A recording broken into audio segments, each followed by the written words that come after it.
सीमा ने अपने पति अनुपम को कई बार आवाज लगाकर जगाया, लेकिन जब वह नहीं उठा तो वह उसके पास गई। जाकर देखा तो उसकी आंखें लाल और सूजी हुई थीं।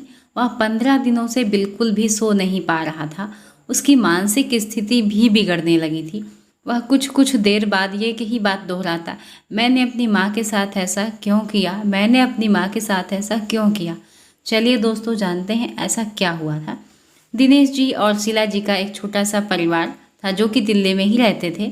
उनके 3 बच्चे थे, विवेक, अनुपम और पिंकी।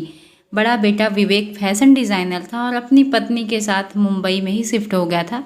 वह कभी कभार ही घर आता था। दूसरा बेटा अनुपम जो कि मैकेनिकल इंजीनियर था, उसकी शादी सीमा के साथ कर दी गई थी, जो कि हाउस वाइफ थी, लेकिन घर के कामों में उसका जरा सा भी मन नहीं लगता था। 1 साल बाद ही पिंकी की शादी उसी शहर में कर दी जाती है।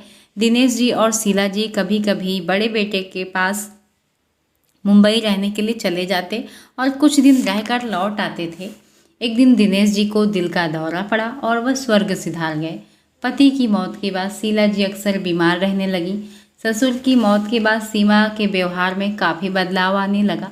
वह शीला जी का बिल्कुल ध्यान नहीं देती, ना तो उनको ढंग से खाना देती और ना ही दवाइयों का ध्यान रखती। शीला जी से छोटी छोटी बातों का इशू बनाकर बैठ जाती और पति अनुपम से भी उनकी झूठी शिकायत किया करती। एक दिन शीला जी ने तंग आकर घर छोड़ दिया और अपनी बेटी पिंकी के साथ रहने लगी।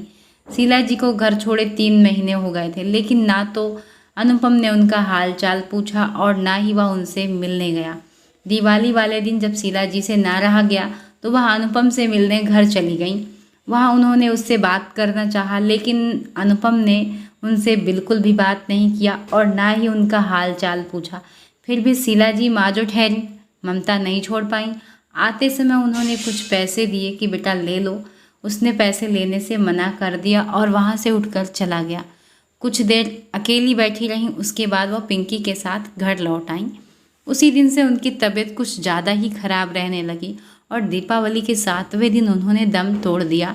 अनुपम को जब इस बात का पता चला कि उसकी माँ ने उसका नाम ले लेकर दम तोड़ दिया है, तब से वह सदमे में है और बार बार बेहोश हो जाता है और यही बात दोहराता है, मैंने अपनी माँ के साथ ऐसा क्यों किया, मैंने अपनी माँ के साथ ऐसा क्यों किया।